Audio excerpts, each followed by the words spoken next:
Hello everyone, I'm Janvi Salke and welcome back to our today's video. Okay, today we are going to learn about living world. We all know that this is the first chapter of 11th standard and हम आज completely उसको part by part and word to word पढ़ने वाले हैं. Okay, from NCERT. Okay, so let's start. So first thing, what is living world? Okay, like whenever we heard or hear the word that is living world, तो हम हमारे दिमाग में क्या आता है? So let's see living world. जब हम बात करते हैं लिविंग वर्ल्ड की, okay, so living means what that which has life, okay, which has we can say cells और टिश्यूज और ऑर्गन्स, ये सब हमारे दिमाग में आता है. एंड वर्ल्ड इज लाइक ये पूरी दुनिया. So what ever in this universe that is living or has cells or have some chemical reactions occurring in their body is called as living organism. living world से हमारे यहाँ पे मतलब क्या है? that we are talking about living organisms. Am I right? Yes ma'am. So living organism तो जिसमें क्या है, हमारे पास life है, right? life है. So first thing that is, देखो हमारे पास कुछ रिसर्चेस है. अगर आप देखोगे एनसीईआरटी का फर्स्ट पेज, वहां पे गिवन है एक साइंटिस्ट, ओके, उनका नाम है, फर्स्ट पॉइंट हमें जो पढ़ना है that is Ernest Mayr. Okay, इनके बारे में हमें क्या याद रखना है? वहाँ पे एनसीईआरटी में बहुत कुछ दिया है उनके बारे में, बट हमें याद क्या रखना है? सो first thing that is he is the Darwin of 20th century. Okay, who is Darwin now? Who is Darwin? So Darwin ने हमें क्या दिया था? Theory of evolution. अगर हमने 10th स्टैंडर्ड में पढ़ा होगा, so what is in 10th standard, कि जो थियोरी ऑफ इवोल्यूशन दी है, ओके, वो किसने दी थी? हमें डार्विन ने दी थी. तो सिमिलर काइंड ऑफ इवोल्यूशन की थियोरी या फिर जो एक कॉन्सेप्ट होता है लिविंग वर्ल्ड को लेके, वो कॉन्सेप्ट किसने दिया था? अर्नेस्ट मेयर ने दिया था. सो देयरफॉर हम अर्नेस्ट मेयर को 20th सेंचुरी का डार्विन भी बुलाते हैं. ओके, सो डार्विन ने क्या किया था? थियोरी ऑफ इवोल्यूशन दिया था. ओके, इवोल्यूशन की स्पेलिंग सही है, evolution. Okay, just a minute. Okay, so evolution की थियोरी उन्होंने हमें दी थी. So therefore we say Ernest Mayr as Darwin of 20th century. Next हमारे पास पॉइंट आता है that is it is he is also triple crown prize winner. उन्हें क्या मिला था? ट्रिपल क्राउन प्राइज विन, उन्होंने ये विन किया था. Next that is biological concept of species. Just a minute.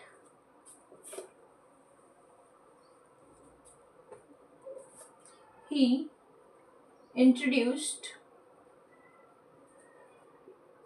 biological concept of species. जो फर्स्ट टर्म आया था, राइट, ये जो कॉन्सेप्ट था कौन सा? स्पीशीज का. ये किसने इंट्रोड्यूस करवाया था हमें? सबसे पहले अर्नेस्ट मेयर ने.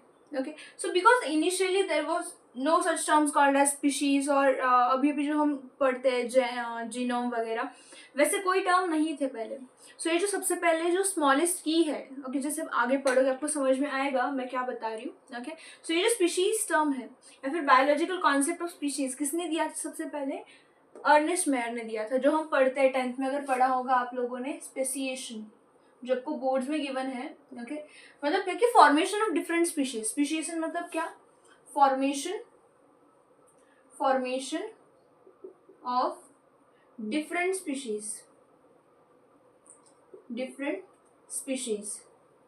जैसे पूरी दुनिया इवोल्यूशन, हर रोज हम क्या देखते हैं कि वी आर इवॉल्विंग, या फिर इतने सालों से हम क्या कर रहे हैं, हमारे साथ क्या हो रहा है? तो हमारे साथ इवोल्यूशन हो रहा है. अगर इवोल्यूशन हो रहा है तो नई इवोल्यूशन के बाद नई नई स्पीशीज फॉर्म हो रही है, तो उसी को हम क्या बोल रहे हैं? स्पीशिएशन बोल रहे हैं. And what is speciation? So the formation of new species. Okay, उसे हम क्या बोल रहे हैं? स्पीशिएशन. और okay, what is the reason behind कि न्यू स्पीशीज फॉर्म हो रही है? Reason for formation of different species.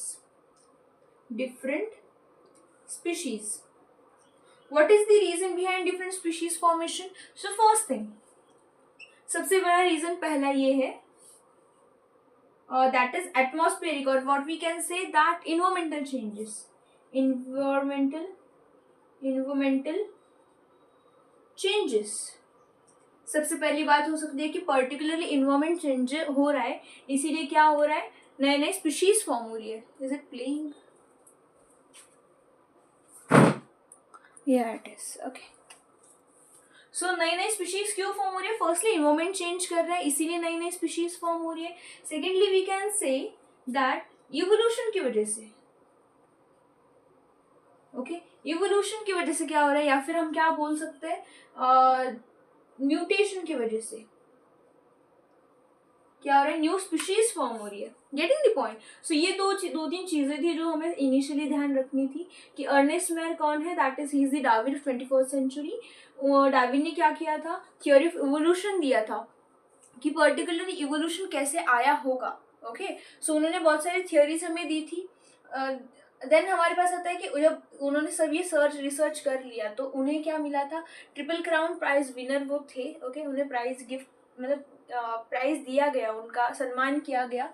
Next that is he introduce the biological concept of species. Okay, वो जो एक कॉन्सेप्ट है कि स्पीशीज कैसे आई, या फिर फर्स्ट टर्म की स्पीशीज जैसा कुछ होता है, फर्स्ट इंट्रोड्यूस किसने करवाया हमें, अर्नेस्ट मेयर ने करवाया. Next that is formation of different species. What is speciation? So formation of different species. और डिफरेंट स्पीशीज कैसे फॉर्म होती है? सो डिफरेंट स्पीशीज फॉर्म हो सकती है इन्वायरमेंटल चेंजेस के थ्रू, या फिर हो सकती है इवोल्यूशन और म्यूटेशन के थ्रू. सो ये दो तीन रीजन है, और ये सब पूरा हमें कॉन्सेप्ट याद रखना है इनिशियल. ओके, नेक्स्ट हम देखते हैं what is basically living world. हमारा चैप्टर कौन सा चल रहा है? सो हमारा चैप्टर है फर्स्ट लिविंग वर्ल्ड. तो हम देखते हैं भी लिविंग वर्ल्ड क्या होता है, कैसे होता है. So what is living world? थोड़ा सोचना है, आपको क्या लगता है व्हाट इज लिविंग वर्ल्ड, या फिर लिविंग वर्ल्ड हम किसे बोल रहे हैं? मैम, जो हम आजू बाजू देखते हैं, हमारे इतना सब कुछ होता है, उसी को हम शायद लिविंग वर्ल्ड बोल रहे हो. बिल्कुल सही. What is living world? सबने एनसीईआरटी ओपन करके रखनी है. ओके, बेसिकली हम लाइन बाय लाइन चल रहे हैं. देन इसके बाद हम एनसीईआरटी का रीडिंग भी लेंगे. ओके, सो आपको जो हर एक लाइन है, हर एक वर्ड जो है एनसीईआरटी का क्लियर क्रिस्टल हो. सो देखते हैं आगे what is living world. So what is living world? देखो, हम जब आजू बाजू देखते हैं, अराउंड अस, तो हमें क्या दिखता है? हमें दिखता है different types of living organisms. क्या हमें दिखती है different type of living organisms? और हमें क्या दिखता है? हमें दिखता है डिफरेंट हैबिटेट्स.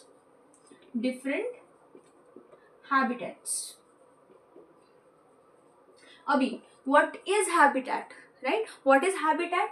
तो हैबिटेट हमारे पास होता है कि देखो, अगर हम देखें हैबिटेट मतलब क्या, different type of environments that are present on the earth. Okay, different types of, जो भी डिफरेंट टाइप के हमारे पास क्या है, इन्वायरमेंटल चेंजेस अगर होते हैं, या फिर डिफरेंट इन्वायरमेंट के जगह हमारे एरियाज हमारे पास प्रेजेंट है. एग्जाम्पल हम देते हैं, देखो, different types of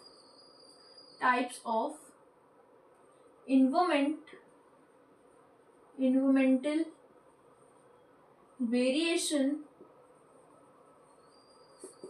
we see, उसे हम क्या बोलते हैं? Different habitats. एग्जाम्पल आप देखो, यहाँ पे लिखते हैं. ओके, एग्जाम्पल देखो, एग्जाम्पल में हमें क्या दिखता है? Example is like, example deciduous forest. उसके बाद आता है हमारे पास डेजर्ट, और क्या आता है? Seas, ocean, river. ये कैसे हो गए सीज एंड ओशन? ये फ्रेश एक्वेटिक वाटर हो गया.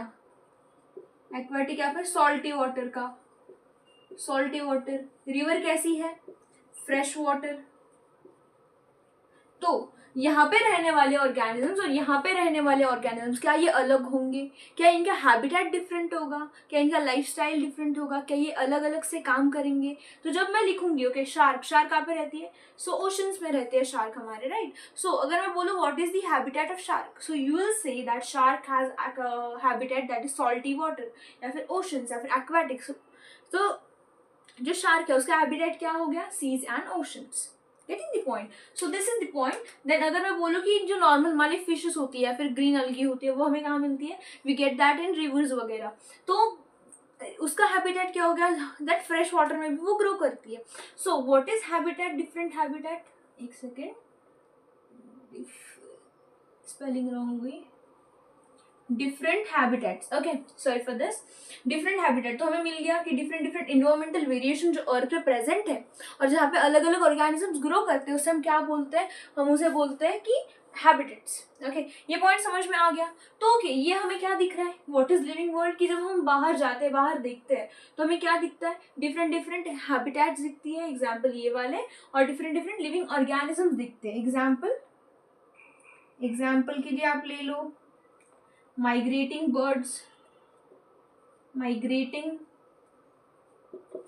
birds, सेकेंडली हमारे पास है गैलोपियन हॉर्सेस, वैली ऑफ फ्लावर्स, या फिर इधर लिखो valley of flowers, valley of flowers NCERT के लाइन्स है, ओके। देन यहाँ पे आप ले सकते हो डॉग्स, कैट, राइट। मीन्स हमें क्या दिखता है जब हम बाहर जाते हैं, ह्यूमंस भी दिखते हैं, या हम भी जिंदा है, राइट, हम भी है अर्थ पर। सो हमें क्या दिखता है, different different types, migrating birds, okay, migrating example Siberian birds का एग्जाम्पल ले लो, राइट। वो साइबेरिया में रहता है, बट जब अनफेवरेबल कंडीशंस आती है, ओके, तो वो कहाँ पे माइग्रेट हो जाते हैं, वो यहाँ पे आ जाते हैं। बट जब बाद में जब सब फेवरेबल का हो जाता है, ओके, जब सब ठीक हो जाता है, तो इन्वायरमेंट चेंज होने के बाद जो उनको इन्वायरमेंट चाहिए था वो आने के बाद वो कहाँ पे चली जाती है, वापस साइबेरिया लौट जाती है। सो ये वाला है। फिर गैलोपियन हॉर्सेस, डॉग्स, कैट, ह्यूमंस, ये सब हम देखते हैं नेचर में, इन्वायरमेंट में। तो ये क्या है, हमारे पास different different type of organisms present है अर्थ के ऊपर, राइट। सो अगर हम बोलेंगे तो देखो एक स्टेटमेंट गिवन है एनसीईआरटी में दैट व्हाट इज, एक सेकेंड स्टेटमेंट इसको रफ करूँ, okay I shall rough this, आप पॉज करके लिख लेना, okay, and then you can relate that with above whatever I have written, okay. हमारा बोर्ड थोड़ा सा छोटा है but it's cute, I like it, okay. तो देखो यहाँ पे द थिंग इज दैट एक स्टेटमेंट गिवन है that is living organism, so living organism and habitats show different types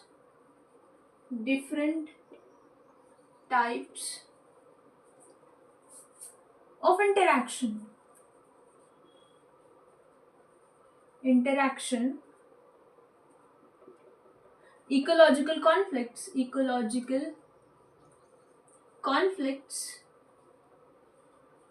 and cooperation is overall called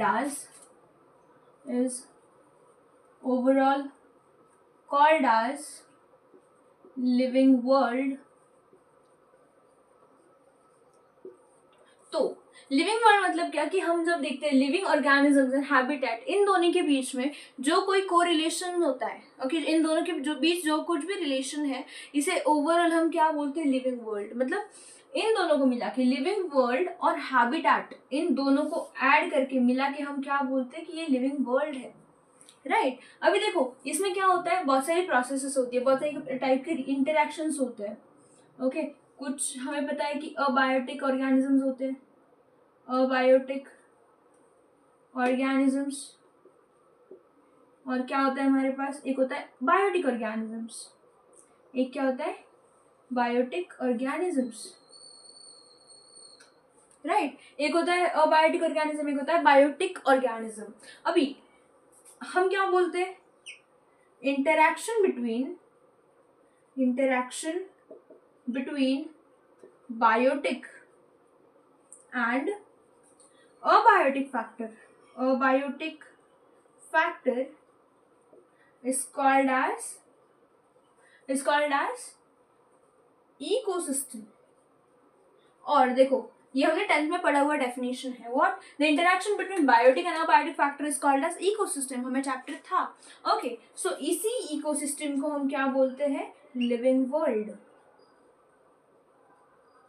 यहाँ पे अबायोटिक मतलब क्या है, non living organism, non living.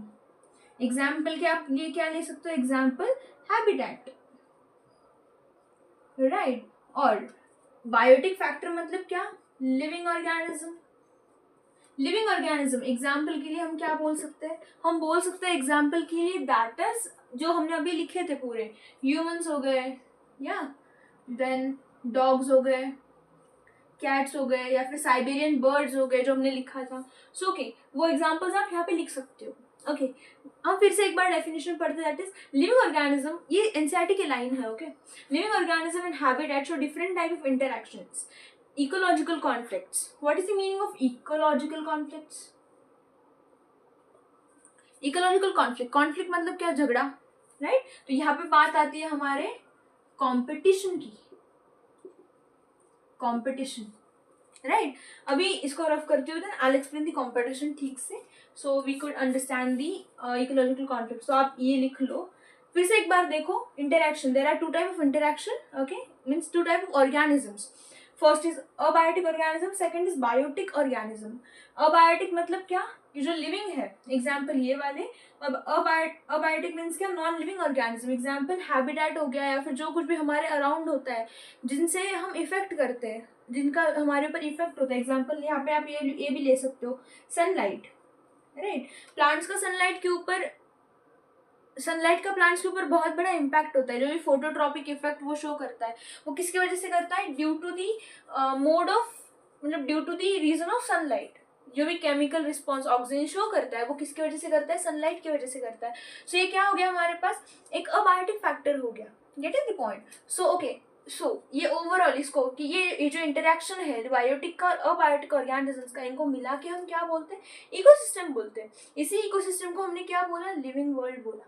Okay, इसी को हमने क्या बोला, लिविंग वर्ल्ड बोला। सो ये हमारा था इंटरैक्शंस। नेक्स्ट हम देखते हैं इकोलॉजिकल कॉन्फ्लिक्ट्स। तो देखो नेक्स्ट हमारे पास आता है इकोलॉजिकल कॉन्फ्लिक्ट्स। अभी ecological conflicts is a type of interaction between two living organisms।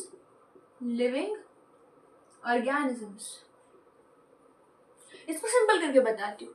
Okay, simple ऐसे समझो, आप एक क्लास में पढ़ते हो, राइट। एक क्लास में पढ़ते टाइम हमारा एक कंपटीशन होता है, क्योंकि मुझे इस पर्टिकुलर इंसान से ज्यादा मार्क्स लाने हैं, राइट। तो ये क्या हो गया, ये कंपटीशन हो गया।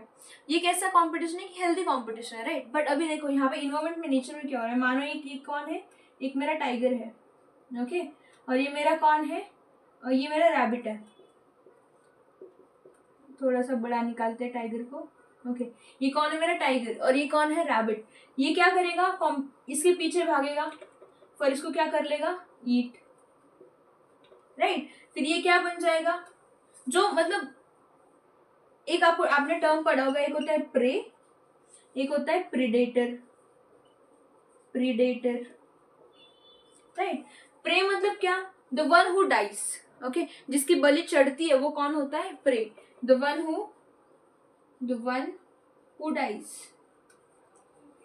राइट। और ये कौन है, द वन हु किल्स, वो कौन हो गया, प्रीडेटर। खुद की भूख को ये करने के लिए, सेटिस्फाई करने के लिए उसने क्या किया, इसको खा लिया, ओके। एंड ये क्या हो गया, कंपटीशन हो गया, बिकॉज पहले ये भागा तो होगा ना, राइट, गेटिंग द पॉइंट। इसको बचाने से पहले या फिर इसको चेक करने से पहले, मतलब पूरा खाने से पहले ये रैबिट जो होगा वो भागा होगा खुद को बचाने के लिए, तो दोनों में कंपटीशन था कि कौन जीतता है। जो जीता वो बच गया, जो नहीं जीता वो मर गया, right. So this is competition. तो ये कंपटीशन किसके बीच में हुआ कि दो लिविंग ऑर्गेनिजम्स के बीच में जो कुछ भी इंटरेक्शन हुआ उसे हमने क्या बोला, एक इकोलॉजिकल कॉन्फ्लिक्ट। इकोलॉजिकल मतलब क्या, इकोलॉजिकल, इको मीन्स क्या होता है, इन्वायरमेंटल। तो एक इकोलॉजिकल कॉन्फ्लिक्ट, कॉन्फ्लिक्ट मतलब क्या, झगड़ा, गेटिंग द पॉइंट। उसमें क्या आता है, कंपटीशन आता है। तो उसमें दो, यहाँ पे क्या होता है, दो ऑर्गेनिज्म जो होते हैं वो लड़ रहे होते हैं, गेटिंग द पॉइंट। कॉन्फ्लिक्ट मतलब क्या, फाइट। फाइट को हम क्या बोलते हैं, कॉन्फ्लिक्ट बोलते हैं। तो ये सब क्या है हमारे पास, एक इकोलॉजिकल कॉन्फ्लिक्ट है। और कॉपरेशन, नेक्स्ट पॉइंट हमारे पास आता है कॉपरेशन। तो देखो व्हाट इज कॉपरेशन। कॉपरेशन मतलब कि मिलजुल के रहना, गेटिंग द पॉइंट। एग्जाम्पल अगर एक, जैसे हम ह्यूमंस है, राइट। हम भी रहते हैं, हमारे साइड में पड़ोसी भी रहते हैं, इस साइड भी पड़ोसी रहते हैं, ऊपर भी, ऊपर वाले माले भी पड़ोसी रह रहे हैं। बट हम क्या कर रहे हैं, हम अपनी जिंदगी जी रहे हैं, एक दूसरे को खा नहीं रहे, राइट। सो एक दूसरे को सपोर्ट कर रहे हैं, मैं मेरे दोस्त को सपोर्ट कर रही हूँ, आप अपने दोस्त को सपोर्ट कर रहे हो। So this is cooperation, getting point. या फिर कोई फार्मर है, उनके घर पे क्या है, काउज है, बफेलोज है, बुलक्स है, राइट। सो ह्यूमंस भी रह रहे हैं वहीं पे, वो ह्यूमंस क्या कर रहे हैं, उनको खाना वगैरह दे रहे हैं। देन वो बुलेक्स एंड काउज उनके लिए काम कर रही है, दूध दे रही है। सो ये क्या है, हमारे लिए कॉपरेशन है, गेटिंग द पॉइंट। तो जंगल में भी बहुत सारे एनिमल्स रहते हैं, कुछ बर्ड्स रहते हैं, कुछ एनिमल्स रहते हैं, कुछ पानी में रहते हैं। सो यहाँ पे क्या है, हमें क्या दिखता है, कॉपरेशन मतलब क्या, कि साथ रहना, टुगेदरनेस। ये क्या है, टुगेदरनेस, कि मिलजुल के रहना, कॉपरेशन के साथ रहना, getting the point. So living world मतलब क्या, कि हैबिटेट एंड जो लिविंग ऑर्गेनिजम्स है उनके बीच में जो कुछ भी इंटरेक्शन, इकोलॉजिकल कॉन्फ्लिक्ट्स और कॉपरेशन हमें दिखता है उसे हम क्या बोलते हैं, लिविंग वर्ल्ड बोलते हैं। तो ये कॉन्सेप्ट समझ में आया, what is living world. I hope कि ये क्लियर होगा आपको। ओके, नेक्स्ट हमारा पॉइंट आता है, दैट इज, जिसको क्लियर नहीं हो एक बार थोड़ा सा देख लो कि क्या डाउट है क्या नहीं है। अगर नहीं कुछ समझ में आए सो जस्ट गो बैक, जहां से नहीं समझा वहां से आप कंटिन्यू करो। ओके, आई होप कि पूरा पॉइंट क्लियर हुआ होगा। 3 ही वर्ड है यहाँ पे समझने के लिए, that is interaction, ecological conflicts and cooperation. इन सबको मिला के जो कुछ भी बनता है उसे हम क्या बोलते हैं, लिविंग वर्ल्ड बोलते हैं। ओके, नेक्स्ट इज, ओके इसको रफ करते हैं, देन हम नेक्स्ट स्टार्ट करते हैं।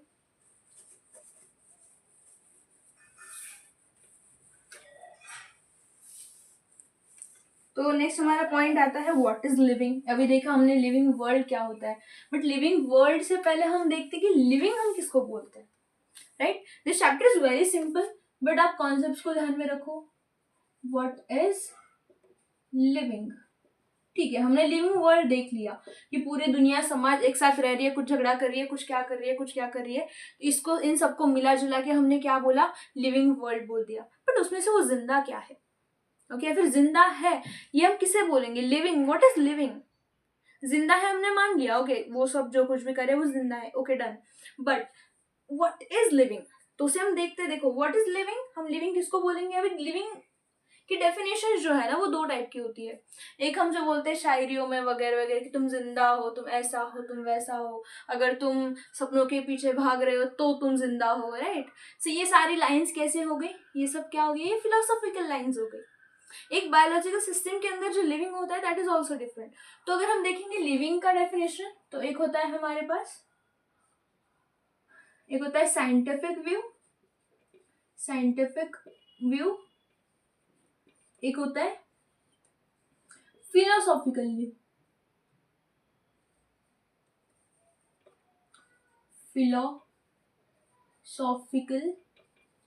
Philosophical view, right. Scientific view उसके अंदर क्या आएगा कि बेसिकली देखो ये क्या है, defined by features, defined by features, कि पर्टिकुलर फीचर्स मतलब क्या, क्योंकि जिंदा है तो उसमें कुछ ना कुछ प्रकार के फीचर्स होंगे, कुछ ना कुछ हमें दिखेगा कि जिससे हमें पता चलेगा कि ये क्या है, जिंदा है। और अगर हम बात करें फिलोसॉफिकल व्यू की, तो फिर जैसे मैंने बताया राइट। बट अभी हमें इस पे ध्यान देना है क्या? नहीं, हमें शेरो शायरी पे ध्यान नहीं देना। दैट शेरो शायरी वाला point is philosophical view of living organisms. But अगर हम देखें साइंटिफिक व्यू की अगर बात करें तो डिफाइंड फीचर्स, हमारे पास कुछ डिफाइंड फीचर्स होते हैं जिनको देख के हम बता सकते हैं कि पर्टिकुलर ऑर्गेनिज्म जिंदा है या फिर मर गया, मतलब जिंदा है या फिर जिंदा नहीं है, या फिर लिविंग है या फिर नॉन लिविंग है। सो हमारे फीचर्स क्या है? वो फीचर्स कुछ ऐसे अकॉर्डिंग टू एनसीईआरटी देखो। First is growth, second is reproduction, third is metabolism,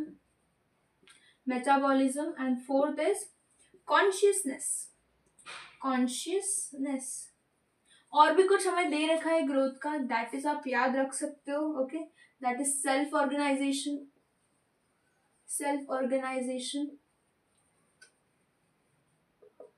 एक हमारे पास आता है that is ability to self replicate। एक आता है दैट इज इंटरैक्शन, और एक आता है हमारे पास एमर्जेंस। इनको एक एक करके समझते हैं। ओके, ये एक्स्ट्रा के दिया है एनसीईआरटी के अंदर। ओके, तो याद रखना ये भी, ठीक है। देखो, फर्स्टली बहुत बड़ी चीज है, ध्यान रखो इधर। फर्स्ट देखो, लिविंग है। ओके, देखो लिविंग है, लिविंग की डेफिनेशन अभी देख रहे हैं कि what is living. Okay, so first living हम किसे बोलेंगे? जो जिंदा होगा। ओके, अभी जिंदा है मतलब क्या? कि एक हमारे पास क्या है, फिलोसॉफिकल व्यू है, कि जिससे हमें शेर व शायरी से पता चल रहा है कि अगर तुम, मतलब मैंने कुछ ऐसा पढ़ा था, दैट इज अगर तुम ख्वाबों के पीछे भाग रहे हो तो तुम जिंदा हो। अगर तुम खुद के मकाम के लिए हर रोज काम कर रहे हो तो जिंदा हो तुम। सो ये जो है, तो जिंदा हो तुम, मतलब कि you are a living organism. तो अगर ऐसा कुछ हमें मिले, दैट इज वो कौन सा है हमारे पास? फिलोसॉफिकल व्यू है। ओके, बट अगर हम यहाँ पे हम फिलोसॉफिकल व्यू नहीं पढ़ रहे बिकॉज ये लिटरेचर की क्लास नहीं चल रही है, सो ये कौन सी क्लास चल रही है? बायोलॉजी की। तो हम आते हैं हमारे साइंटिफिक व्यू के ऊपर। तो साइंटिफिक व्यू मतलब कौन सा हो गया? डिफाइंड। ये किससे डिफाइंड होगा कि ये पर्टिकुलर ऑर्गेनिज्म जिंदा है? इसे हम डिफाइन कैसे करेंगे? हमें पता कैसे चलेगा? तो पता हमें ऐसे चलेगा कि अगर उसके अंदर ये पर्टिकुलर फीचर्स दिखाई दिए हमें, ओके, अगर उनके उसके अंदर हमें ये कुछ भी दिखाई दिया तो हम क्या बोलेंगे कि हाँ वो क्या है? वो एक लिविंग ऑर्गेनिज्म है। ओके, सो फर्स्ट थिंग, उसके अंदर हमें क्या दिखना चाहिए? ग्रोथ दिखनी चाहिए। उसके अंदर हमें क्या दिखना चाहिए? रिप्रोडक्शन दिखना चाहिए, मेटाबॉलिज्म दिखना चाहिए, कॉन्शियसनेस है या नहीं, वो खुद के बारे में कॉन्शियस है या फिर नहीं है। कॉन्शियसनेस के अंदर एक पॉइंट ये भी आता है कि सेल्फ कॉन्शियसनेस। ओके, ये पॉइंट्स हम एक एक करके देखने वाले हैं। ओके, एक होता है सेल्फ ऑर्गेनाइजेशन। ओके, वो खुद को ऑर्गेनाइज कर पा रहा है कि नहीं, खुद की मतलब जो कुछ भी है। अभी ऑर्गेनाइजेशन, यहाँ पे ऑर्गेनाइजेशन का एक मीनिंग और भी आता है कि उसके अंदर क्या होना चाहिए? सेल्स होनी चाहिए। सेल से क्या बनता है? टिश्यू बनता है। टिश्यू क्या बनता है? ऑर्गन बनता है। ऑर्गन से क्या बनता है? ऑर्गन सिस्टम बनता है। एंड देन जाके क्या बनता है? हमारा ऑर्गेनिज्म। तो अगर उसके अंदर ये सब चीजें हैं, ओके, उसके अंदर एक ऑर्गेनाइजेशन प्रेजेंट है। ओके, अगर उसके अंदर क्या है? ये ऑर्गेनाइजेशन अगर प्रेजेंट है, लिविंग ऑर्गेनाइजेशन है, लिविंग ऑर्गेनिज्म, अगर उसके अंदर ये कुछ भी प्रेजेंट है, ओके, तो उसे हम क्या बोलेंगे कि वो एक ऑर्गेनाइजेशन के अंदर है। ओके, बट यहाँ पे उसका वो मीनिंग है नहीं है। ओके, देखो सेल्फ ऑर्गेनाइजेशन मतलब क्या? कि वो खुद खुद को ऑर्गेनाइज रख पा रहा है फिर नहीं रख पा रहा है। ओके, तो वो भी एक पॉइंट आ सकता है। या फिर अगर सिर्फ ऑर्गेनाइजेशन दे रखा है तो ये सारे पॉइंट भी आ सकते हैं। कम से कम वो क्या होना चाहिए? सेल होना चाहिए। उसको लिविंग सेल बोलने के लिए उसके अंदर क्या होने चाहिए? ऑर्गेनल्स होने चाहिए। ऑर्गेनल्स होने चाहिए। ओके, अगर वहां उसमें अगर ऑर्गेनल्स नहीं होंगे तो हम क्या उसे कंप्लीट सेल बोलेंगे? नहीं। जो हमने एक पढ़ा था दैट इज वायरस के बारे में, अगर याद होगा तो वायरस क्या है हमारे पास? Acellular organism. Why it is acellular organism? Because उसके अंदर जो क्या नहीं है? ऑर्गेनल्स एब्सेंट है। ऑर्गेनल्स एब्सेंट है, तो इसीलिए हमने उसे क्या बोला? असेलुलर ऑर्गेनिज्म। असेलुलर मतलब क्या? Not a complete cell. Not a complete cell. बात समझ में आ रही है? तो डिफरेंस क्या है कि एटलीस्ट वो क्या होना चाहिए, कंप्लीट सेल होना चाहिए एक ऑर्गेनिज्म, लिविंग ऑर्गेनिज्म बनने के लिए, बिकॉज हमारे पास बहुत सारे यूनिसेलुलर ऑर्गेनिजम्स भी है। ओके, सेल से क्या बनता है, टिश्यू बनता है, टिश्यू से ऑर्गन, ऑर्गन से organ system, and organ system से ऑर्गेनाइजेशन। पॉइंट समझ में आया? देन हमारे पास आता है लिविंग ऑर्गेनाइजेशन, सॉरी ऑर्गेनाइजेशन, ये सारे लिविंग ऑर्गेनिजम्स के अंदर है। ओके, नेक्स्ट हमारे पास आता है ability to self replicate, right. ये सेल्फ रेप्लिकेट ये जनरली किसको देख के आता है हमारे पास, यूनिसेलुलर ऑर्गेनिज्म जो कुछ भी है। Okay, ability to self replicate, reproduction की जो कैपेबिलिटी है उसे ही हम ये बोलते हैं। ये जनरली जब हम बोलते हैं एबिलिटी टू सेल्फ रेप्लिकेट तो यूनिसेलुलर ऑर्गेनिजम्स के बारे में हम बात कर रहे होते हैं, या फिर मल्टीसेलुलर भी हम बात करते हैं, that is, but self replicate कि खुद का रेप्लिका बनाना, जब हम बात करते हैं हायर ऑर्गेनिजम्स की तो खुद का रेप्लिकेशन नहीं कर सकते हम लोग। ओके, हम यहाँ पे हम रिप्रोडक्शन करते हैं बिकॉज वो कॉम्प्लेक्स मैकेनिज्म हो जाता है, right. Ability to self replicate एक सिंपल प्रोसेस है एज कम्पेयर टू रिप्रोडक्शन। तो ये कहाँ पे देखने के मिलता है हमें, यूनिसेलुलर ऑर्गेनिजम्स के अंदर। अभी यहाँ पे देखो इंटरैक्शन, वो इंटरैक्ट भी करना चाहिए नेचर से, इंटरैक्टिव होना चाहिए, ऐसा नहीं कि वो बस पड़ा है कहीं तो फिर वो नॉन लिविंग हो जाएगा ना, राइट। तो इंटरैक्शन भी उसके दिखाना चाहिए। एग्जाम्पल अगर कोई प्लांट है, ओके, एग्जाम्पल कोई प्लांट है, वो प्लांट क्या कर रहा है, मतलब जैसे हमने क्या देखा था, फोटोट्रॉपिज्म देखा था कि जहाँ पे लाइट है उस तरफ वो जो प्लांट होता है वो मुड़ जाता है। ओके, तो वो क्या हो गया, interaction of that plant with the particular sunlight. Okay, तो वो क्या हो गया, इंटरैक्शन। तो इंटरैक्शन उसमें शो करना चाहिए particular biotic and abiotic factors के साथ। इमर्जेंस, ओके, इमर्जेंस मतलब क्या कि वही सेम चीज जो जैसे हमने इंटरैक्शन में पढ़ा वही यहाँ पे भी आता है। ओके, तो ये हमारे क्या था, सारे पॉइंट्स थे। ओके, फर्स्ट पॉइंट कौन सा था, मेजरली हमें ये 4 पढ़ने हैं, ये भी है by side. Okay, first is growth, reproduction, metabolism, consciousness, self consciousness. ये सारे हमारे 4.5 पॉइंट है, 4.5 बोल सकते हैं बिकॉज हाफ सब पॉइंट है। और ये क्या है, ये 4 पॉइंट हमें इतना याद रखना है। तो लिविंग ऑर्गेनिज्म आप किसे बोलोगे, living organism is the organism that is capable of growth, reproduction, metabolism and consciousness। और आप क्या ऐड कर सकते हो, it is also self organized and has the ability to self replicate and shows interactions with abiotic and abiotic factors of environment and also emergence is there।